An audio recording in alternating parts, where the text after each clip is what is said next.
మాటకు మాట సమాధానం అవుతుందా?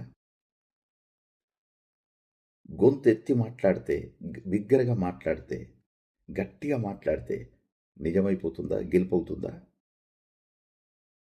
ఇది ప్రతి మనిషి ఆలోచించుకోవాలి.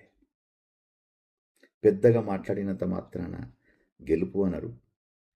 మాటకు మాట టక్కున సమాధానాలు ఇస్తే గ్రేట్ అని చెప్పరు ఎవరైనా. ముఖ్యంగా మన ఇళ్లల్లో సహజంగా జరిగేటటువంటి విషయాలు చెప్తుంటా. మనిషి ప్రతిదానికి నేను మంచి అనిపించుకోవాలనేటటువంటి ప్రవర్తన మానాలి. మనం మంచి అనేటటువంటిది మన అంతరాత్మకు మాత్రమే తెలుస్తుంది.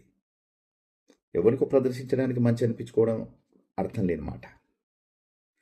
ప్రతి మనిషి కూడా బతికున్నంతకాలం తన ఇంటికి, తన ఇంటి ప్రతిష్టకు, తన ఇంటి గౌరవానికి పేరు వచ్చేటట్టుగా ఉండాలి, కానీ చెడ్డ పేరు వచ్చేటట్టు మాత్రం చేయద్దు. కీర్తి ప్రతిష్టలు తేకున్నా నో ప్రాబ్లం, అవమానాలు తేకుంటే అది 10,000. ఆ విధంగా ప్రవర్తించాలి. అవునా కదా? ఎవరైనా మేమన్నా మాట్లాడితే టక్కుమని జవాబులు ఇవ్వటం, నువ్వెంత అంటే నువ్వెంత అనటం, అది పెద్ద గొప్ప విషయమేం కాదు.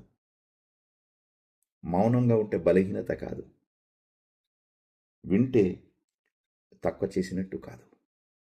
వయసును చూసి మర్యాద ఇవ్వాలి. ఎందుకోసం మాట్లాడుతున్నారు, ఏం మాట్లాడుతున్నారో వినాలి. మనకిష్టం లేకుంటే సైలెంట్గా తప్పుకోవాలి. అంతేగాని వాగ్వాదాలకు అవసరం లేదు. మీరు ఏకీభవిస్తారా నాతోటి?